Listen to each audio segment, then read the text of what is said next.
हमारे नौजवान जितने यहाँ पर आए हैं, बताओ 5 साल से इंतजार कर रहे थे कि नहीं कर रहे नौकरी का?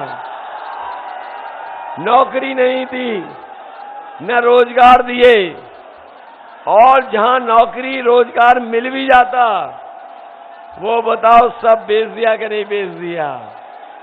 ये लोग वो थे जिन्होंने कहा कि हवाई चप्पल वाला हवाई जहाज में चलेगा, और जैसे ही सरकार में आए सब हवाई जहाज बेच दिए, हवाई अड्डा बेच दिया, रेलगाड़ी बेच दी, रेलवे स्टेशन की कीमती जमीन बेच दी, रेलवे स्टेशन बेचने जा रहे हैं, पानी के जहाज बेच रहे हैं, पानी के जहाज के साथ बंदरगाह बेच दिए। बताओ सब बेच दिया कि नहीं बेच दिया? और इसलिए बेच दिया, अगर आपको पुरानी कहावत याद होगी कि न रहेगा बांस और न बजेगी बांसुरी। जब सब बिक जाएगा तो फिर नौकरी और रोजगार भी नहीं मिलेगा। और अब तो वो कह रहे हैं कि गर्मी निकाल देंगे। गर्मी निकालने वालों की गर्मी जनता ने निकाल दी 6 चरणों में, और ये 7वें चरण वाले जो गर्मी निकाल रहे थे उनकी 6 चरणों में जनता ने गर्मी निकाल दी, और इस बार 7वें चरण में जनता इन्हें 7 समुंदर पार फेंक देगी। समझ गए? 7 समुंदर, वहीं जहां इनके मित्र गए हैं 7 समुंदर वहीं जनता इन्हें पहुंचा देगी। बताओ आजमगढ़ के लोगों, इन्हें 7 समुंदर पार भेज दोगे कि नहीं भेज दोगे? 5 साल में इन्होंने अपमानित हमें और आप सबको किया कि नहीं किया? हमसे और आपसे लगातार इनके लोग और इनके सरकार के लोगों ने जो हक और सम्मान मिलता था, बताओ 5 साल में छीनने का काम किया कि नहीं किया? और न केवल हक सम्मान छीना है, बल्कि आजमगढ़ का पूरा विकास रोक दिया। आजमगढ़ का जितना समाजवादियों ने विकास की शुरुआत की थी वो विकास सब ठप कर दिया। ना नई चीज बनाई, और जो काम चल भी रहे थे उन कामों को पूरी तरीके से ठप कर दिया। अभी तो केवल आजमगढ़ को मेडिकल कॉलेज, आपके यहाँ का अस्पताल, एम्बुलेंस, पुलिस को गाड़ियां और दुनिया के बराबर टक्कर देने वाली आपको हमने समाजवादी पूर्वांचल एक्सप्रेस भी दिया। ये तो केवल एक सड़क बनी है, लेकिन भविष्य में जब समाजवादी सरकार बनेगी, इसी पूर्वांचल एक्सप्रेस वे के किनारे हम अपने किसानों के लिए मंडी बनाने का काम करेंगे। और मंडियां इसलिए बनाना चाहते हैं जिससे हमारे किसानों की पैदावार की कीमत उन्हें मिल जाए। न केवल मंडी बनाएंगे, बल्कि हम अपने किसानों को भरोसा दिलाना चाहते हैं कि सरकार बनने के बाद अपने किसानों को उनकी फसल को एमएसपी दिलाने के लिए भी समाजवादी सरकार काम करेगी। इन्होंने तो 5 साल हमारे किसानों को लूटा। जो भी फसल आई उस फसल की ये सरकार कीमत नहीं दे पाई। न केवल धान में लूट हुई है, बल्कि डीजल पेट्रोल महंगाई बढ़ा करके हमारे गरीबों की जेब काट करके अमीरों की तिजोरी भरने का काम किया। न केवल तिजोरी भर दी, बल्कि किसानों को अपने खेतों की रखवाली करनी पड़ रही है। किसानों के पक्ष में जो फैसले लेने थे, ये सरकार वो फैसले भी नहीं ले पाई। हमारा मैनिफेस्टो आपने पढ़ लिया होगा। समाजवादियों ने तय किया है कि सरकार बनेगी तो 300 यूनिट फ्री देने का काम समाजवादी सरकार में होगा। न केवल 300 यूनिट, बल्कि हमारे किसानों की सिंचाई माफ होगी, किसानों को भी कोई पैसा नहीं देना पड़ेगा। ये नौजवान जो 5 साल से इंतजार कर रहे हैं नौकरी का, रोजगार का, हम अपने नौजवानों को कह के जा रहे हैं कि पिछले 3 साल से फौज में भर्ती नहीं हुई है। समाजवादी सरकार बनेगी तो केंद्र से फौज में भर्ती कराने के लिए समाजवादी सरकार में काम होगा, जिससे हमारे नौजवानों को वर्दी पहन करके देश की सेवा करने का मौका मिल जाए। न केवल फौज में भर्ती होगी, बल्कि पुलिस में भी भर्ती कराने का काम समाजवादी सरकार में होगा। आपने देखा होगा कि जब से कोरोना बीमारी आई, उत्तर प्रदेश के बच्चों की पढ़ाई को पूरा बर्बाद कर दिया। आज गांव-गांव बच्चों की पढ़ाई को पूरी तरीके से चौपट कर दिया। इसलिए हम आपको भरोसा दिला के जा रहे हैं, जहां 11 लाख पद खाली हैं, वहीं सबसे ज्यादा शिक्षा विभाग में पद खाली हैं। समाजवादी सरकार बनेगी तो ये बीएड, टीएड वालों को समाहित करने का काम सरकार में होगा। न केवल बीएड, टीएड वालों को समाहित करेंगे, बल्कि शिक्षक भर्ती निकाल करके भी अपने नौजवानों को जो घोटाला हुआ है उससे बचाने का काम करेंगे। ये हमारे 69,000 वाले जानते होंगे, इनके साथ भेदभाव हुआ है। इस भेदभाव को खत्म करके जो लाभार्थी हैं, न्याय दिला करके इन्हें नौकरी देने का काम भी समाजवादी सरकार में होगा।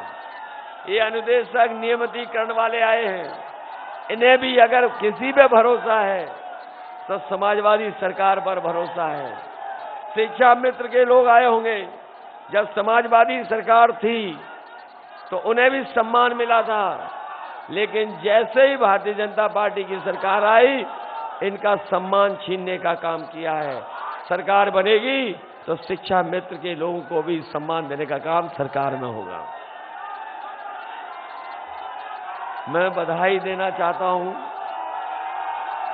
और बधाई के साथ साथ मैं आपका उत्साह और जोश देख करके कह सकता हूं कि इस बार तो अतरौलिया वाले इतिहास बनाने जा रहे हैं।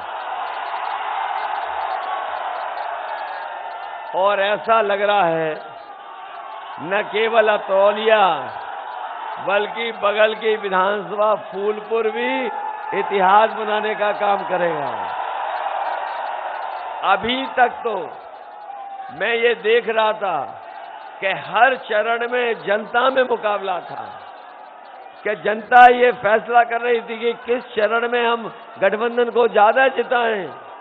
लेकिन आजमगढ़ आते आते ये मुझे महसूस हो रहा है कि एक दूसरी विधानसभा में मुकाबला है कि अतरौलिया ज्यादा वोटों से जीतेगी कि फूलपुर विधानसभा ज्यादा जीतेगी।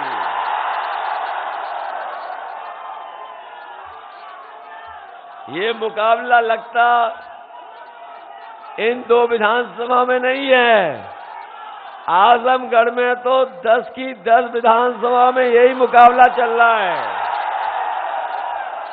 और ये जो गर्मी निकालने वाले हैं, अगर ये यहाँ का जन समर्थन देख लें तो आज ही उनकी भाप निकल जाएगी। वैसे तो आपको भाप 7 तारीख को निकालनी है। और जो लोग ये कहते थे कि हम 12 बजे सो के उठ रहे हैं, जो लोग कहते थे 12 बजे सो के उठ रहे हैं, आजकल उन्हें नींद नहीं आ रही है। और आधी रात उठ करके धुआं मांगने लगे हैं। न केवल धुआं मांग रहे हैं, बल्कि अब तो पुताई वाले भी मुख्यमंत्री आवास में जा रहे हैं। और पुताई वालों से मैंने पूछा क्यों जा गए थे वहां, तो पुताई वाले बता रहे हैं कि जो धुएं के काले धब्बे लग रहे हैं उनको पोतने गए हैं।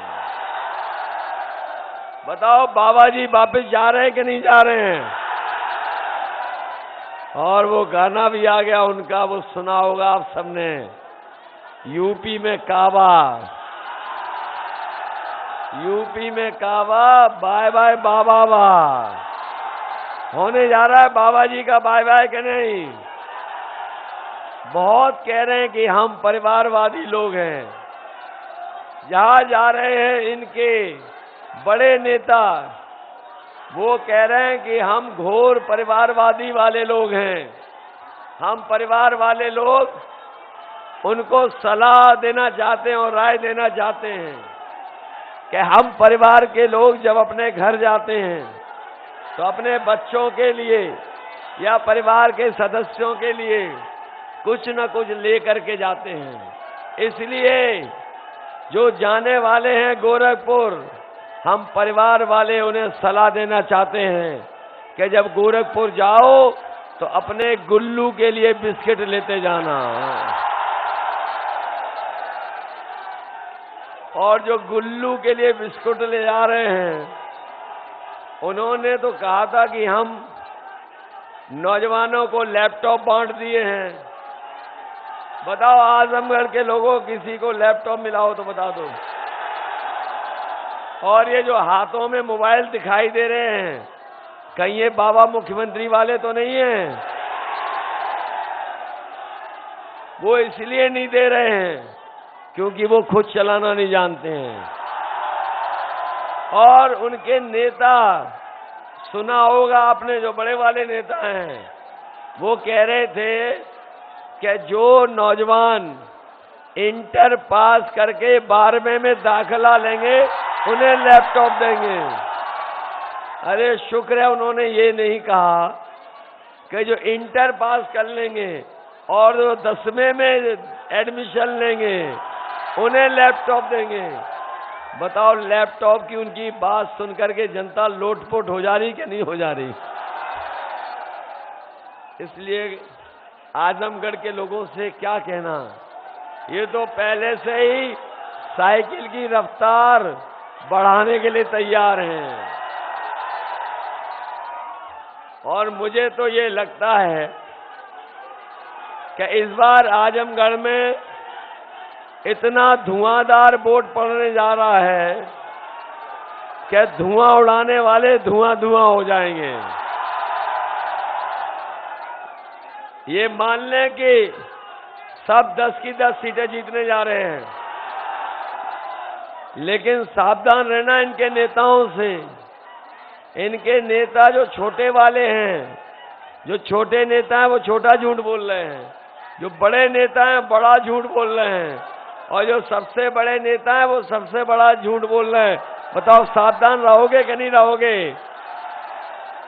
और ये राशन देने की बात कह रहे हैं कि राशन को लेकर के बहुत सुना रहे हैं। इसलिए हम अपने सभी लोगों को कह के जा रहे हैं कि ये राशन पहले ये नवंबर तक दे रहे थे, अब ये मार्च तक दे रहे हैं। बीजेपी वालों से पूछिए, आपने यूपी के बजट में पैसा नहीं रखा राशन का, न दिल्ली के बजट में पैसा रखा राशन का, और आप किस भरोसे पे जनता को राशन बांटोगे? इसलिए हम अपने गरीब सभी लोगों को भरोसा दिला के जा रहे हैं, आप समाजवादी सरकार बनाइए और 5 साल राशन पाइए। ये इंतजाम समाजवादी लोग करेंगे। न केवल राशन देंगे, राशन के साथ साथ 1 लीटर सरसों का तेल दिया जाएगा, 1 किलो मिल्क पाउडर दिया जाएगा, और हमारे गरीबों का भी स्वास्थ्य बेहतर हो तो 1 किलो घी भी सरकार की तरफ से फ्री दिया जाएगा। इसलिए मदद करोगे, ये आरक्षण घोटाले वाले भूल तो नहीं जाओगे, बीएड टेट वालों भूल तो नहीं जाओगे। ये जो उत्तर प्रदेश पुलिस भर्ती में आयु सीमा की छूट मांगने आए हैं, मैं नौजवानों को कह के जा रहा हूं, सरकार बनेगी तो दिल्ली की सरकार से लड़ करके आपको आयु सीमा की छूट दिलाने का काम करेंगे, क्योंकि 3 साल इन्होंने ना भर्ती की है। इसलिए नौजवानों भूल मत जाना, 11 लाख पद खाली हैं सरकार के, 11 लाख पद खाली हैं। उन पदों को भर करके अपने नौजवानों को नौकरी और रोजगार से जोड़ने का काम समाजवादी सरकार में होगा। इसलिए आज मुझे बहुत सभाएं करनी है और आखिरी दिन में इसीलिए आया क्योंकि आखिरी दिन में ही अपने लोगों से निवेदन करने आया हूं। ये तो आजमगढ़ वो है जिला जिसने हमेशा समाजवादियों का सम्मान बढ़ाया है और जितना लगाव हम लोगों को, पार्टी के लोगों को आजमगढ़ की जनता से है, शायद और किसी जिले की जनता से नहीं है। और हमने तो खुद अपना घर माना आजमगढ़, और इसलिए भी कि ये बताओ सबसे बड़ी सड़क किसी ने मांगी नहीं, हमने अपने आप दी। याद है कि नहीं याद है? किसी ने नहीं मांगी, हमें किसी ने नहीं मांगी थी ये पूर्वांचल वाली सड़क, ना हमने घोषणा पत्र में लिखा था। लेकिन हम जानते थे कि यही आजमगढ़ घर और गाजीपुर और अपना मऊ ये पिछड़ा इलाका है, इसलिए पूर्वांचल को अभूतपूर्व विकास देने के लिए ये एक्सप्रेसवे देने का काम समाजवादियों ने किया है। सरकार बनेगी तो यहाँ की गरीबी दूर कैसे हो, बेरोजगारी दूर कैसे हो, लोगों को नौकरी कैसे मिले और हमारा किसान कैसे खुशहाल हो, उसके लिए हम इंतजाम कर करके अपने सभी लोगों की मदद करने का काम करेंगे। इसलिए जिताइए और सरकार बनाइए। ये सरकार बनाने का चुनाव है सरकार बनाने का चुनाव कि नहीं? सरकार, आप सरकार बनाना चाहते हो कि नहीं बनाना चाहते हो? कहीं उस सरकार के बारे में तो नहीं सोच रहे हो जिनके सांड सब बीजेपी का वोट चढ़ गए? बताओ, सांड बीजेपी का वोट चढ़ गए कि नहीं चढ़ गए? इसलिए इन्हें 7 समुंदर पार भेजोगे कि नहीं भेजोगे? ये 7 चरण वालों को अपने मित्रों के पास ये चले जाए, वहां भेज देना। इसलिए हमारे संग्राम यादव जी को और रमाकांत यादव जी को ऐतिहासिक वोट देकर के जिता देना। और मैं भरोसा दिलाता हूं कि आजमगढ़ को विकास में कहीं पीछे नहीं छूटने देंगे। और अगर अतौलिया के लिए हमें विशेष विकास की योजनाएं लानी पड़ेंगी तो अतौलिया के लोग कभी पीछे नहीं रहोगे, ये मैं भरोसा दिला के जा रहा हूं। बहुत बहुत धन्यवाद।